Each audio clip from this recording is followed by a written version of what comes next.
Então, Gênesis 2, se você encontrou, vou pedir para que você se coloque de pé.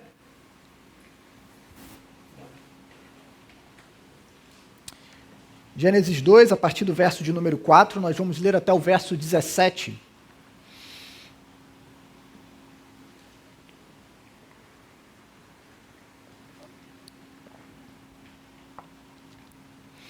Ouça com bastante atenção e com fé a palavra do Senhor nesse momento.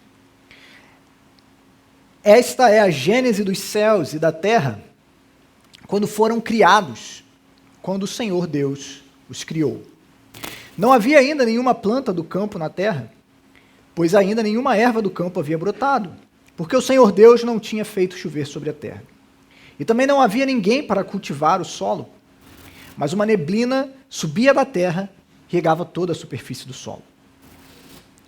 Então o Senhor Deus formou o homem do pó da terra e lhe soprou nas narinas o fôlego de vida, e o homem se tornou um ser vivente.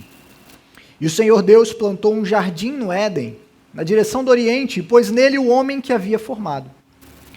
Do solo, o Senhor Deus fez brotar todo tipo de árvores agradáveis à vista e boas para alimento, e também a árvore da vida, no meio do jardim, e a árvore do conhecimento do bem e do mal.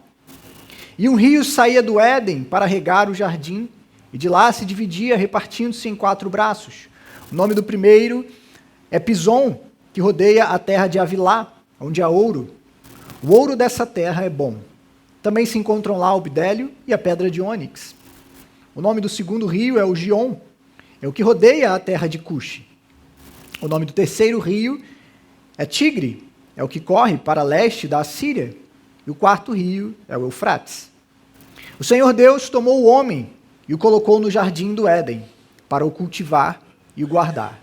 E o Senhor Deus ordenou ao homem: de toda a árvore do jardim você poderá comer livremente, mas da árvore do conhecimento do bem e do mal você não deve comer, porque no dia em que dela comer, você certamente morrerá. Curve a sua cabeça, vamos orar ao Senhor. Espírito Santo de Deus, o mesmo que pairava sobre as águas no ato da criação, rogamos ao Senhor que possa nos abençoar nessa noite, fazendo a Tua palavra prosperar em nossas vidas, para que o Senhor seja glorificado em nós e através de nós. Amém e amém. Pode se sentar, meu irmão?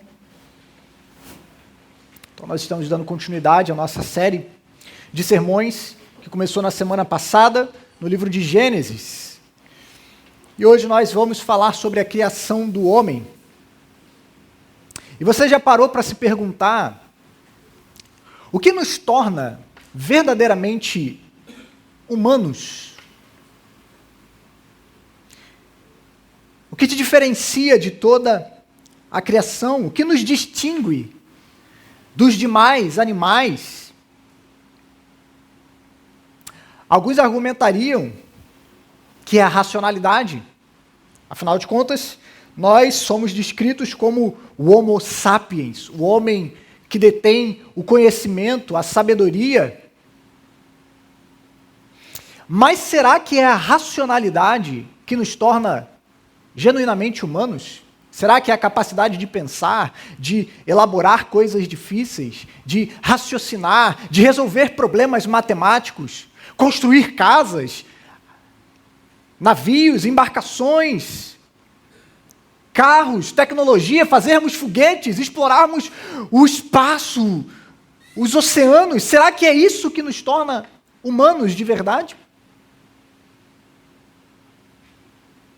Será que antes da racionalidade não existe algo anterior e mais profundo que de fato torna cada ser humano singular sobre a face da terra? E a resposta, meus irmãos, é que sim. A racionalidade é um dos aspectos que nos torna humanos, mas não é nem de longe o principal deles. Nós vamos falar um pouco sobre isso nessa noite, sobre isso e mais algumas coisas, a partir do texto que nos fala sobre a criação do primeiro homem, Adão. E é interessante quando a gente olha para o relato de Gênesis 2, algumas pessoas elas ficam um pouco confusas, acreditam que Gênesis está trazendo dois relatos da criação. Gênesis 1 descreve uma criação e Gênesis 2 descreve outra criação, mas essa não é a verdade. Na verdade, o que nós encontramos no texto de Gênesis é que o capítulo 1 ele fala sobre a criação de maneira mais geral, mais ampla, é como se ele desse um zoom para fora e enxergasse de maneira panorâmica todo o ato da criação. No capítulo 2, nós temos um zoom que é dado em um momento específico na criação do ser humano. Então, há um foco agora sobre a criação do homem sobre a face da terra. E é claro, é importante nós estabelecermos algumas coisas antes de nós começarmos a meditar nesse texto, que é principalmente sobre a historicidade de Adão e Eva. Será que nós devemos olhar para Adão e Eva como dois seres humanos históricos que existiram no tempo e no espaço, a visão tradicional da igreja, a maneira como tem sido compreendido ao longo dos séculos? Ou será que Adão e Eva são, de alguma forma, um símbolo, um mito, uma história que descreve a humanidade de maneira geral, mas eles não eram necessariamente dois seres humanos que viveram em algum momento específico, que foram criados por Deus? É claro que nós precisamos assumir a realidade de que Adão e Eva eram personagens históricos. Foram o primeiro casal criado por Deus.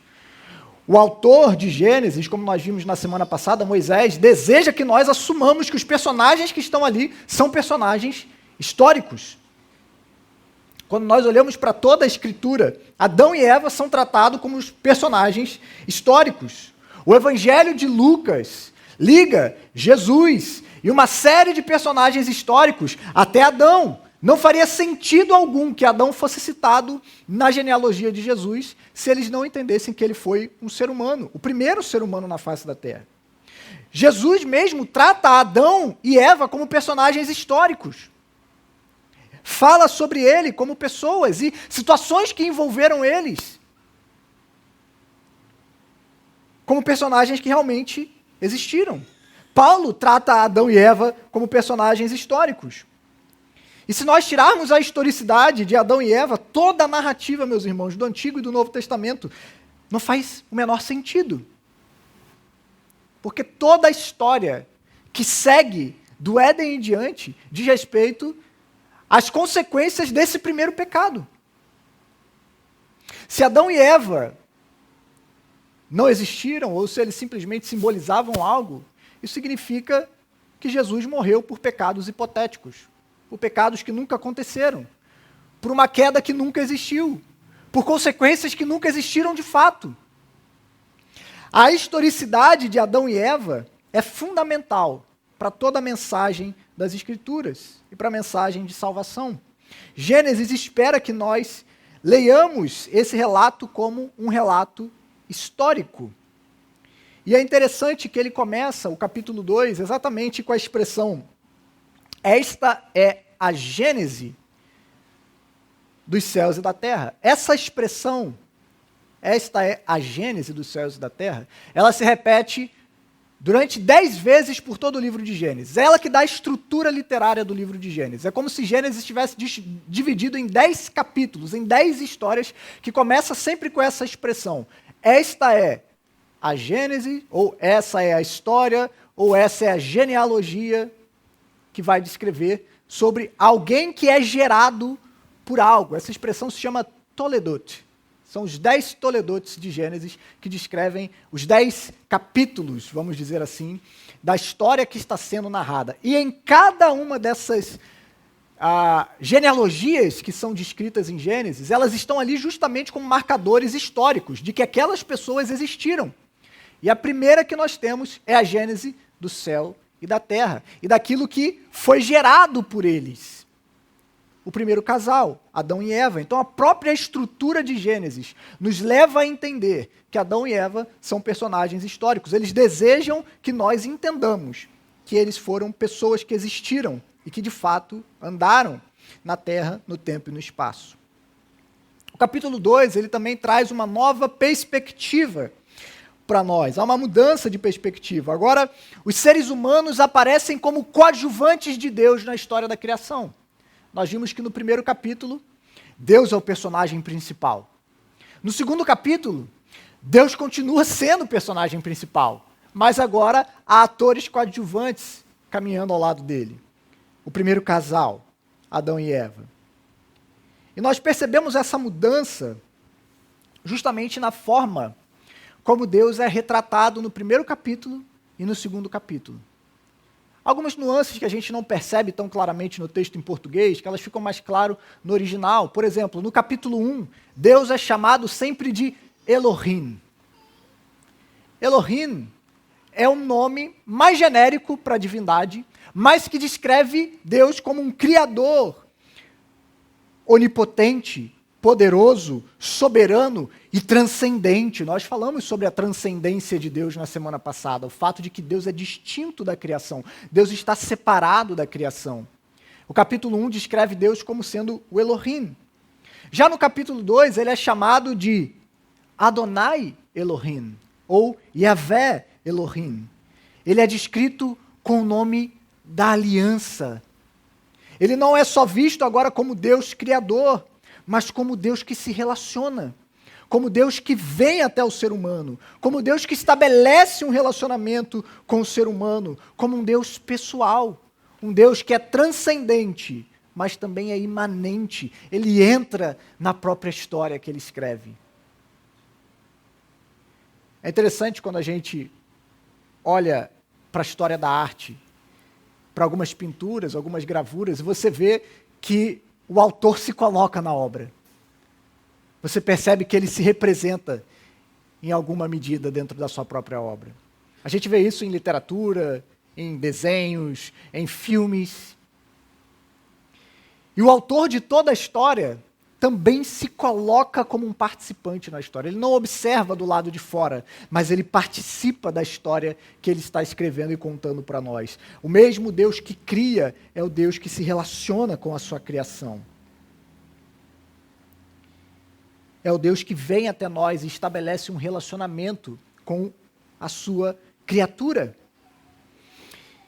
E os primeiros versos do capítulo 2, então, ele descreve essa terra que ainda não era um ambiente totalmente hospitaleiro para receber a vida humana. Mas isso em breve vai mudar. Então tem uma descrição da terra ainda improdutiva, porque ainda não havia o homem para lavrar a terra, havia apenas uma pequena vegetação, mas em breve isso mudaria. O próprio Deus mudaria todo o quadro. E já no verso 7, nós somos indicados, nós somos informados de que Deus ele forma o homem do pó da terra e ele lhe sopra nas narinas o fôlego de vida e o homem se torna então um ser vivente. E é interessante, meus irmãos, a maneira como as Escrituras descrevem a formação do homem. Deus é descrito como um hábil oleiro, que agora está moldando o barro, o pó da terra. É uma criação deliberada, a gente falou sobre isso na semana passada também. Deus não está criando porque alguma coisa o obriga a criar. Deus está criando porque Ele deseja criar. Deus está criando com a sua própria vontade. Ele está criando por amor, Ele está criando porque Ele deseja se relacionar com a sua criação. Ele deseja compartilhar a sua graça e o seu amor com a sua própria criação. E é muito interessante, meus irmãos, quando nós olhamos esse relato da criação do ser humano, comparado a como os povos antigos entendiam a criação do homem, é um relato único. Os povos ao redor de Israel, os egípcios, os mesopotâmicos, os cananeus, eles tinham uma visão da criação do homem um tanto quanto conflituosa. Ela era sempre resultado de algum tipo de conflito. Era sempre resultado de algum interesse ou de alguma necessidade das divindades. Não é assim com a criação do homem. Não é assim com a criação de Adão.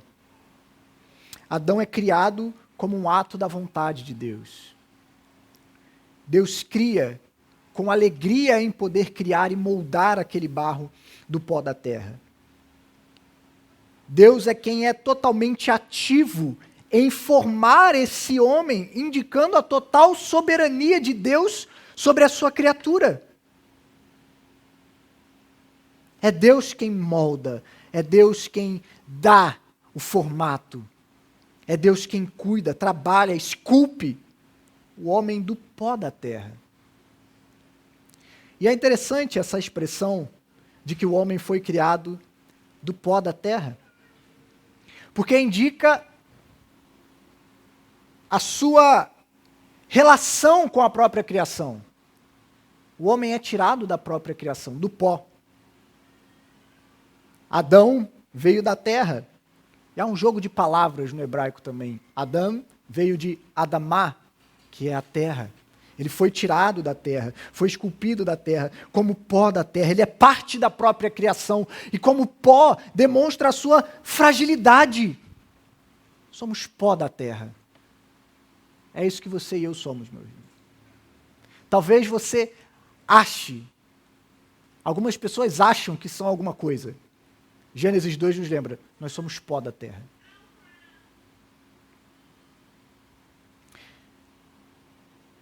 Mas a despeito de sermos pó,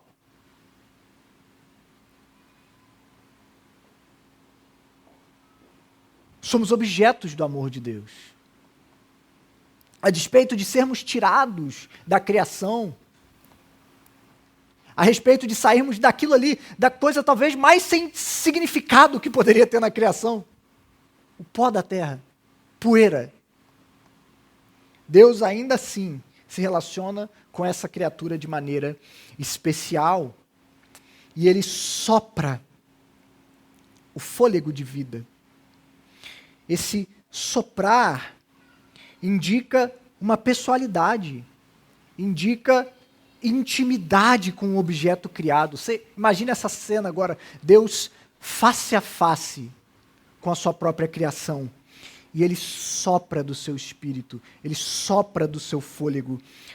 Deus está dando de si mesmo para a sua criatura. É o Espírito de Deus que Ele está soprando. O próprio Deus está se dando ao ser humano para trazer vida a ele. O próprio fôlego de Deus é o que nos mantém vivos, meus irmãos, é o que nos mantém de pé. É a própria presença de Deus que sustenta a nossa vida. E então, o texto descreve que Deus sopra nas narinas o fôlego de vida e o homem ele se torna ser vivente ou alma vivente. E é interessante como ele é descrito. O homem ele se torna uma alma vivente. Perceba, o texto não está dizendo que o homem passa a ter uma alma. Você sabe a diferença entre ser e ter. Ser é uma coisa, possuir é outra coisa. O texto não está dizendo que naquele momento o ser humano passou a possuir uma alma. Passou a ter algo dentro de si que é descrito como uma substância incorpórea, imaterial, em oposição ao corpo que é material. Não é isso que o texto está dizendo. Não está dizendo que agora o homem tem alma. Não. Está dizendo que agora o homem passou a ser uma alma vivente. E aí a gente precisa entender a mentalidade hebraica para a gente compreender o que isso significa. Sabia que a palavra usada para se referir à alma é uma palavra chamada nefesh. E a palavra nefesh também é a mesma palavra que é usada para garganta. Você sabia disso? A mesma palavra que é usada, é traduzida como alma em nossa Bíblia, é a mesma palavra que descreve a garganta. Muito provavelmente por causa da passagem do ar, da respiração. E é a mesma palavra que descreve fome, descreve desejo, descreve apetite, descreve necessidade. A imagem A primeira imagem com a qual o ser humano é descrito nas Escrituras é como um ser faminto, como uma garganta faminta, como algo insaciável. Perceba, o homem não tem fome, ele é fome. O homem não tem desejos, ele é desejo. O homem não tem necessidades, ele é necessidade. E a pergunta que nós temos que nos fazer é: fome de quê? Desejo de quê? Necessidade de quê?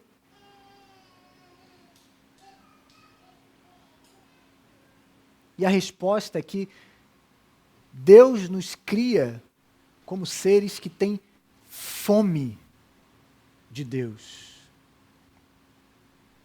que anseia por Deus. A primeira imagem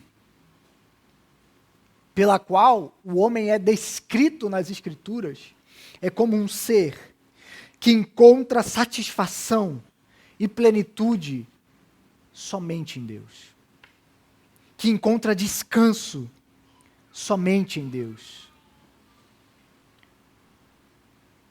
E é conhecida a frase de Agostinho, no qual ele diz: fizeste-nos para ti, inquieto está o nosso coração, enquanto não encontrar repouso em ti. Essa é a realidade que Gênesis 2 está descrevendo o ser humano. Não como alguém que possui uma alma em comparação ao seu corpo, mas como alguém que possui uma fome, que é uma fome, e que só pode encontrar satisfação para essa fome no próprio Deus. Deus nos cria com uma direção para si mesmo. Deus nos cria com uma fome dele, que só pode ser satisfeita nele. Um desejo por Deus, uma fome por Deus, uma ânsia por Deus. E, meus irmãos, enquanto nós não reconhecermos essa condição na qual eu e você existimos, nós estaremos perdidos. Estaremos procurando satisfação em qualquer outra coisa. Se nós não entendermos como adorar, como amar a Deus, é a coisa mais importante da sua vida, todo o resto ficará desordenado. A forma como a Bíblia descreve o ser humano é como alguém que é criado com uma fome por Deus, um desejo por Deus. Ele precisa de Deus, ele anseia por Deus. E após a queda, meus irmãos, nós não perdemos essa fome. Ela só é direcionada para outras coisas que são incapazes de satisfazer plenamente. Isso é fundamental, compreendermos que é dessa forma que Deus nos cria, como um ser que foi tirado do pó da terra, mas que possui uma fome por Deus. Você vai lembrar que na semana passada, no capítulo 1, também fala sobre a criação do homem e o descreve como imagem e semelhança de Deus, que também são outros termos que descrevem o ser humano. O fato de que somos criados à imagem de Deus descreve o domínio que o ser humano deve ter sobre a criação. Eles são vice-regentes da criação, são representantes de Deus sobre a face da terra. Eles são a imagem de Deus. Quando um rei, no mundo antigo, desejava demonstrar que ele exercia domínio sobre determinada região, o que ele fazia? Ele construía uma imagem sua naquela região, para dizer que ele governava naquele lugar. Quando a Bíblia descreve o ser humano como imagem de Deus, é como se Deus estivesse construindo uma imagem sua para dizer: sou eu quem governo nesse lugar.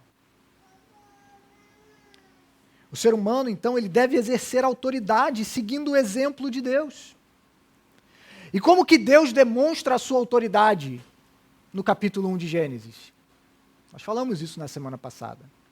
Ele demonstra a sua autoridade, dando vida. E é dessa forma que o homem deveria exercer a sua autoridade, promovendo a vida. Isso é importante para nós, meus irmãos. Esse conceito de autoridade é importante para nós, porque nós vivemos num mundo que rejeita a autoridade. E faz sentido, porque nós temos ouvido falar sobre muitos abusos de autoridade. Mas a Bíblia nos mostra que quando uma boa autoridade é exercida, ela gera vida. Seja na sociedade, quando nós temos bons governantes, e a gente tem isso no livro de Provérbios, quando temos bons governantes, o povo é abençoado. Quando nós temos maus governantes, o povo sofre. É uma realidade na família. Quando os pais exercem a sua autoridade debaixo da direção do Senhor, a família floresce, os filhos florescem. Agora, quando eles exercem mal a autoridade, a família murcha. A mesma coisa na igreja. Quando há uma liderança piedosa que exerce uma autoridade de maneira piedosa, as pessoas florescem, crescem.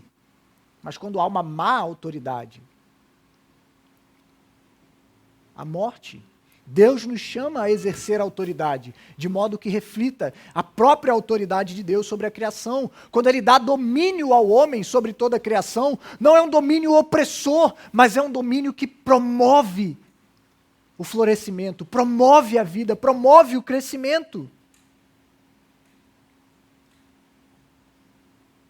Ele é a imagem de Deus. Você vai se lembrar que no primeiro mandamento, Deus proíbe que se façam imagens dele. Lembra disso? Os 2 primeiros mandamentos falam sobre adoração. E Deus proíbe que se faça imagens. Aliás, no segundo mandamento ele proíbe que se faça imagens, né? Sabe por que Deus proíbe que a gente faça imagens dele? Porque Deus mesmo já fez uma imagem de si sobre a criação. Uma imagem viva,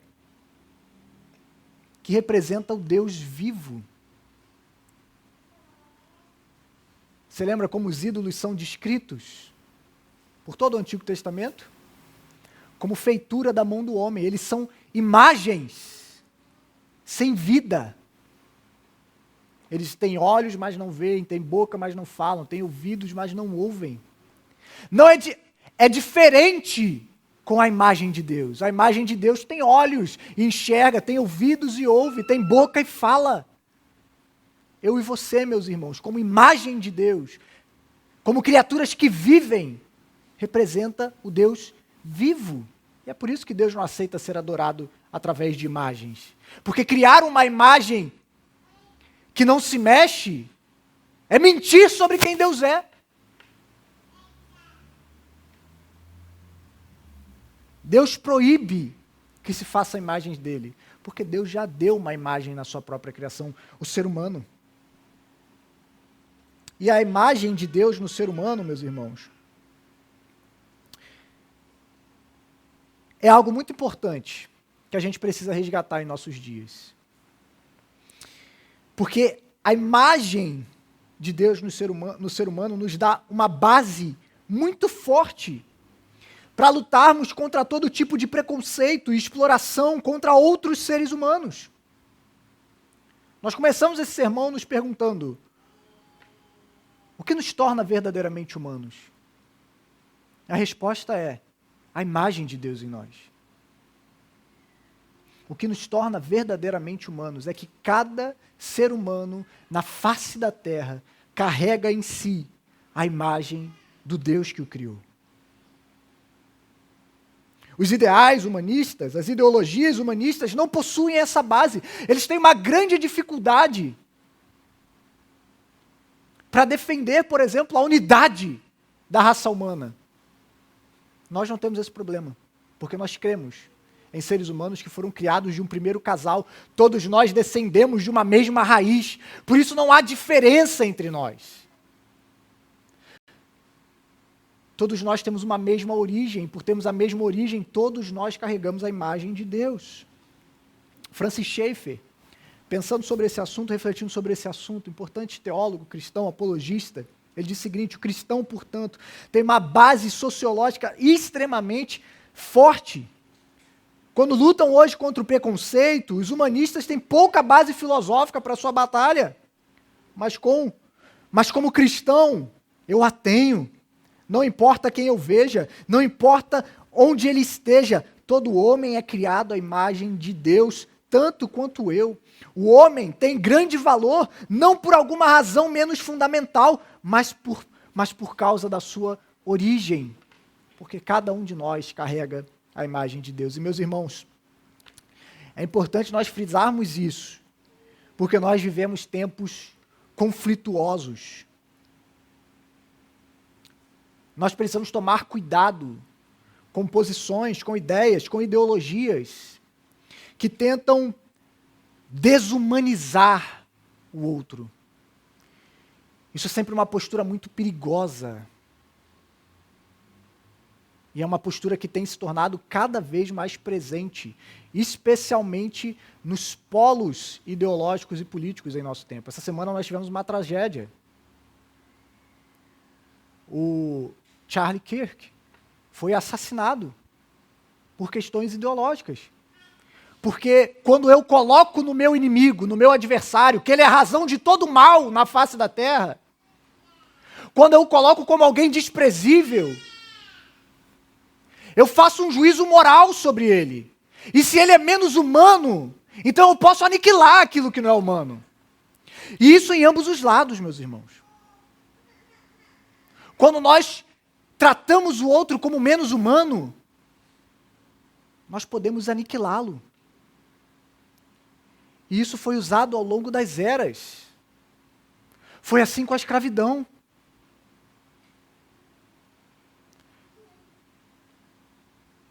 Por que a escravidão era justificada?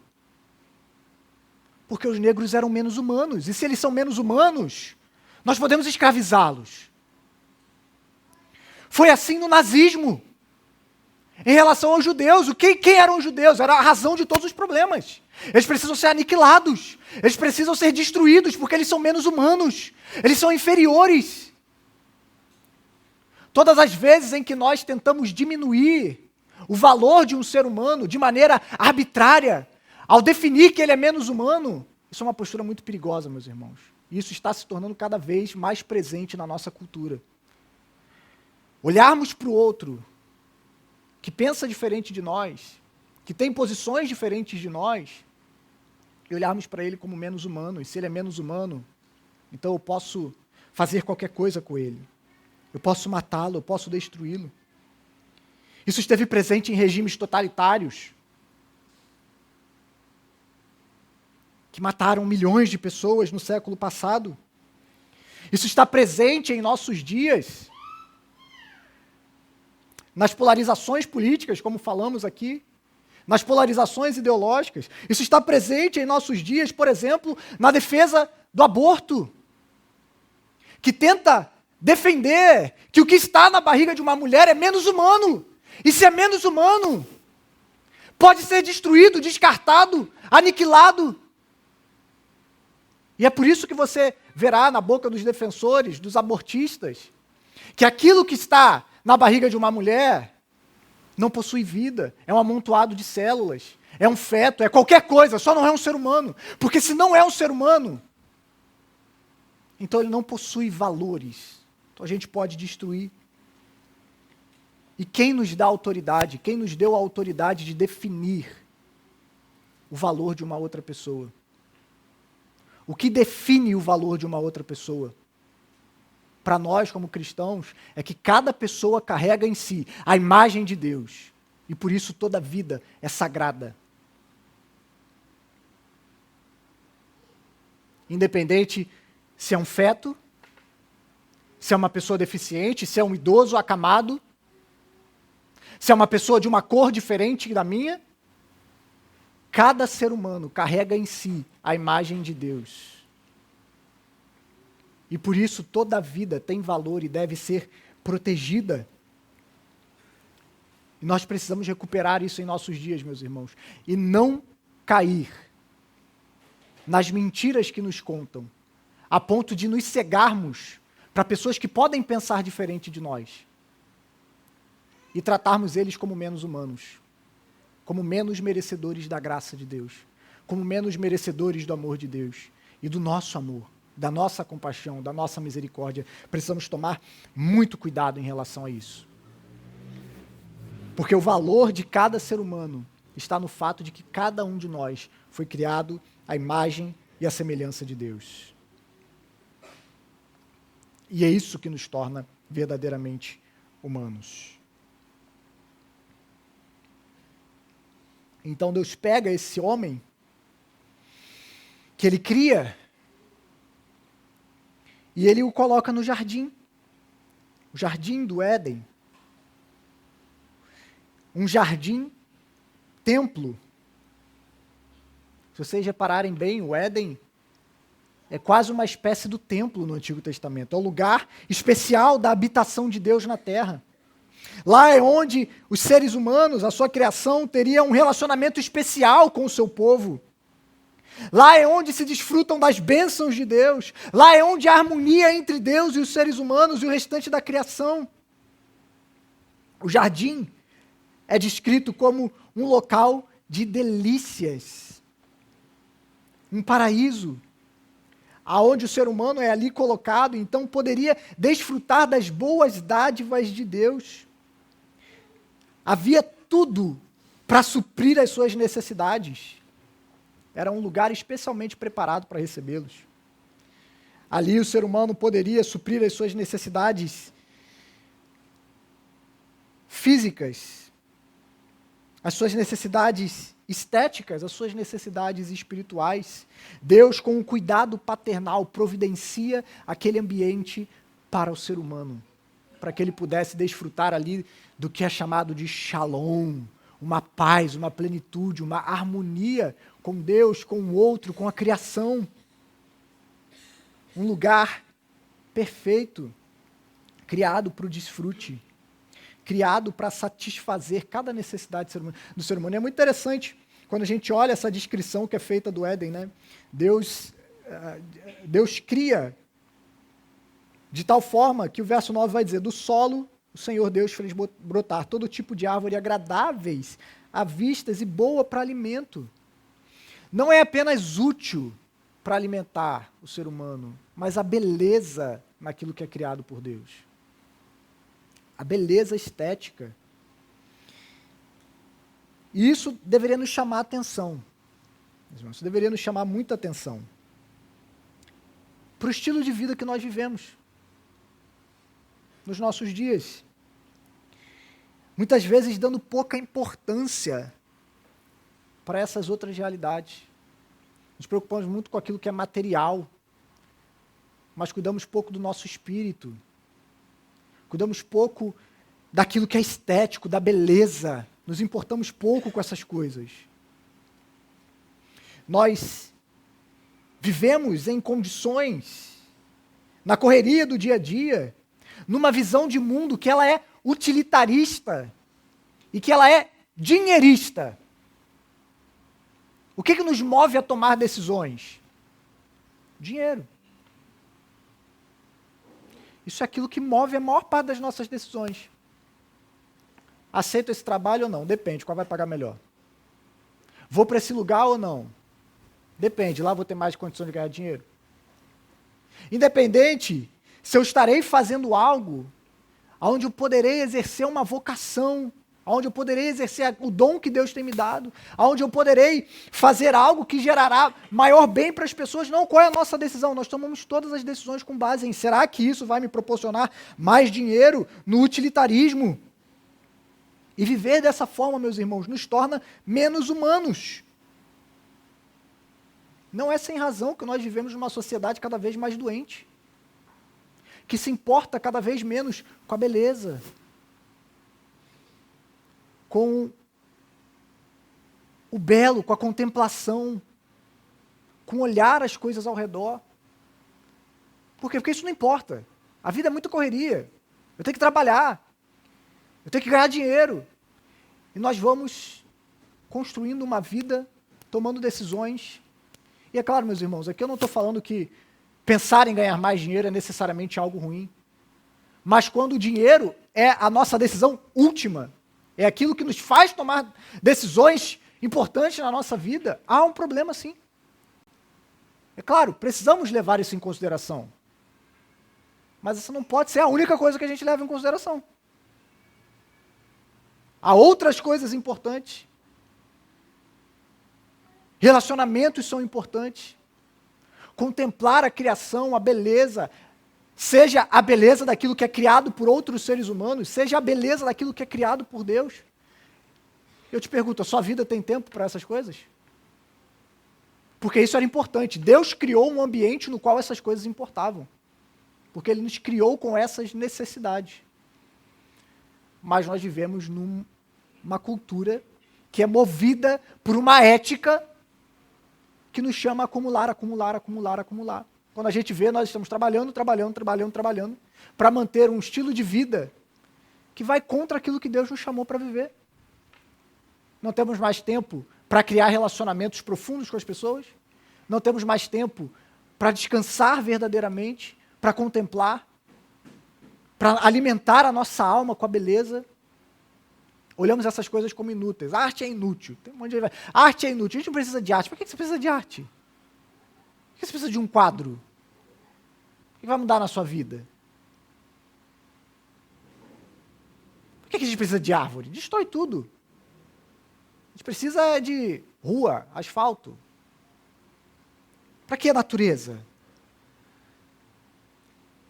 Quando nós abrimos mão da forma como Deus nos criou, para que nós desfrutássemos da sua própria criação, nós adoecemos, meus irmãos. Nós adoecemos. Não é possível viver dessa forma. E será que nós não estamos vivendo de maneira abaixo daquilo que Deus criou para que nós vivêssemos? Porque estamos com uma mentalidade secularizada. Vivemos não pelos princípios da palavra de Deus, mas uma cultura que rejeita a Deus, que trata o ser humano como uma máquina, que trata o ser humano por não reconhecer o seu propósito, a sua origem, cujo objetivo é só gerar capital e ser enterrado e deixar para alguém o que você acumulou. É para isso que nós existimos? Claro que não, meus irmãos. Deus nos criou para muito mais. E precisamos refletir sobre como temos vivido a vida no mundo em que Deus criou, da maneira como Deus estabelece para nós. E aí talvez tenha aquilo que seja o maior mistério que nós temos, o fato de que neste lugar também estava a árvore da vida e a árvore do conhecimento do bem e do mal. A árvore da vida é aquilo que daria vida ao ser humano. Mas a árvore do conhecimento do bem e do mal é o que nos faz perguntar por que isso estava lá. Por que essa árvore estava lá? O que era essa árvore, afinal de contas? O que é o conhecimento do bem e do mal? E é importante a gente notar, meus irmãos, que a ênfase do texto ela recai mais sobre a proibição de não tomar dessa árvore do que nas propriedades da árvore, o que essa árvore pode causar, o que ela pode nos dar. Mas ainda assim, a ideia principal sobre essa árvore, do conhecimento do bem e do mal, é que ela traria uma espécie de conhecimento moral, uma capacidade de criar um sistema ético autônomo e fazer julgamentos morais a partir de si mesmo. Definir por si mesmo o que é bom e o que é mal, o que é bom. O bem é tudo aquilo que faz a vida progredir e o mal é tudo aquilo que obstrui a vida. Tomar dessa árvore seria fazer a afirmação: eu defino por mim mesmo o que é bom e o que é mal. Por isso essa árvore se coloca como uma provação ao homem criado. apresenta uma alternativa ao discipulado. Nós confiaremos em Deus, deixaremos Deus definir o que é o bem e o que é o mal,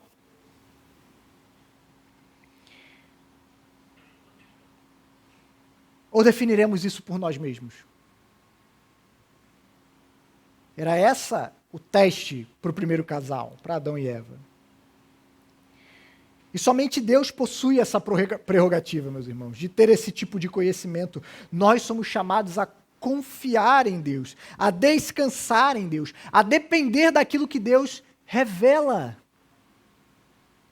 Pelo menos fomos chamados a isso. Mas os nossos primeiros pais falharam. E talvez seja por isso que nós temos tanta dificuldade de crer na palavra de Deus. Como nós veremos, quando estivermos falando sobre o capítulo 3, é que uma das coisas que a serpente faz é justamente gerar dúvida em relação à confiabilidade da palavra de Deus. Foi isso mesmo que Deus disse? Vocês acham que dá para confiar nesse Deus? Ele disse isso para vocês, mas é porque ele tem uma agenda por trás, ele tem outras intenções. Ele está na maldade.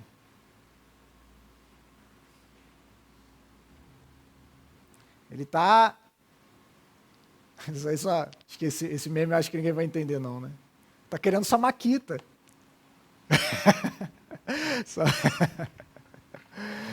Mas é como se a serpente está colocando em xeque justamente a confiabilidade da palavra de Deus. E é por isso que nós temos tanta dificuldade. Será que não é por isso, meus irmãos? Que nós temos tanta dificuldade em crer no que Deus disse que faria, em viver de acordo com aquilo que Deus designou para nós. Somos chamados a confiar em Deus e não a definir as coisas por nós mesmos, do nosso jeito, como nós achamos melhor, porque isso destrói a própria criação de Deus. E nós somos chamados a viver confiando nesse Deus, a descansar na soberania desse Deus.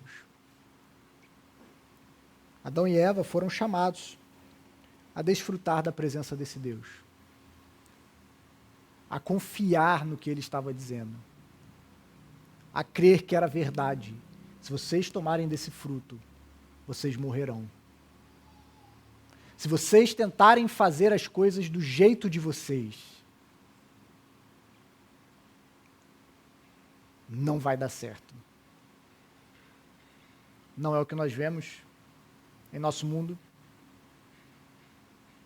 Tentamos fazer as coisas do nosso jeito. Queremos definir como vamos nos relacionar, como vamos usar o nosso corpo, quais são os limites da nossa liberdade, como nos relacionamos com o outro, até onde vamos, até onde deixamos de ir, por nós mesmos. E aonde isso tem nos levado? Aonde essa pretensa autonomia tem nos levado? Fomos chamados a viver debaixo da soberania desse Deus e a confiar no cuidado desse Deus. Vou encerrar o sermão aqui. Quero te convidar a ficar de pé. A gente retoma na semana que vem e a gente vai orar.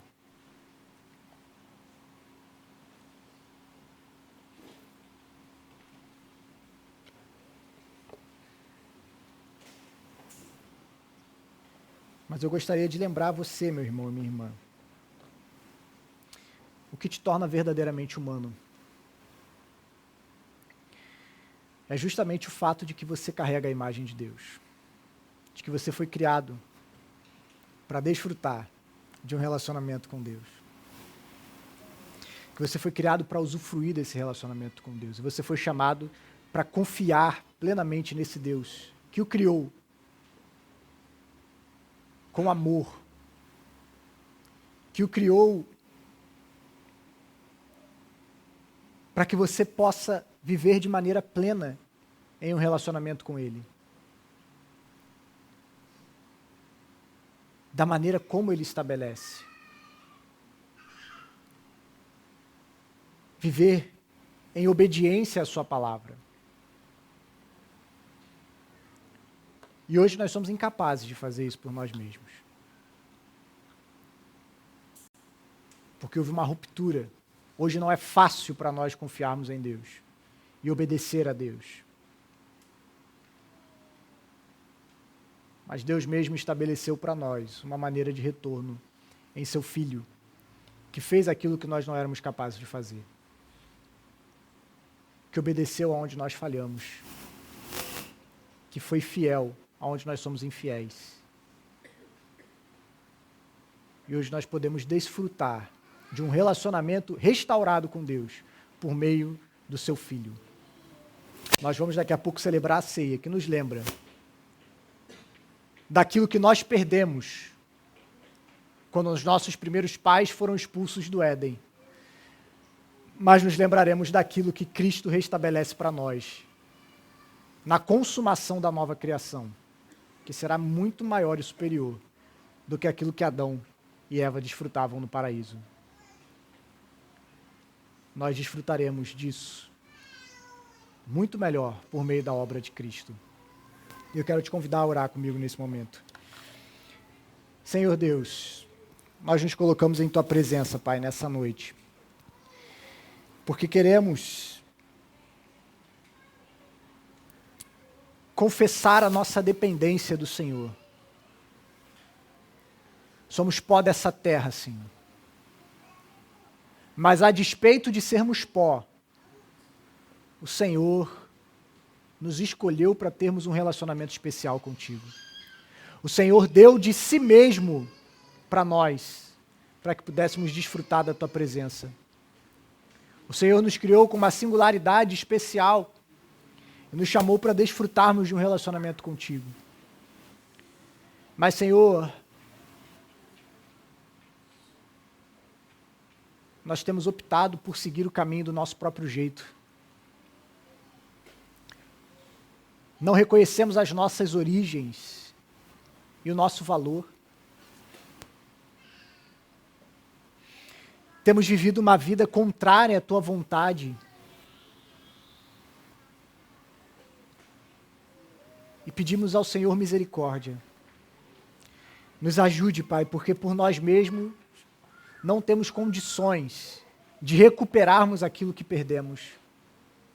Mas louvado seja o Teu nome, porque o Senhor enviou Jesus para recuperar aquilo que havíamos perdido.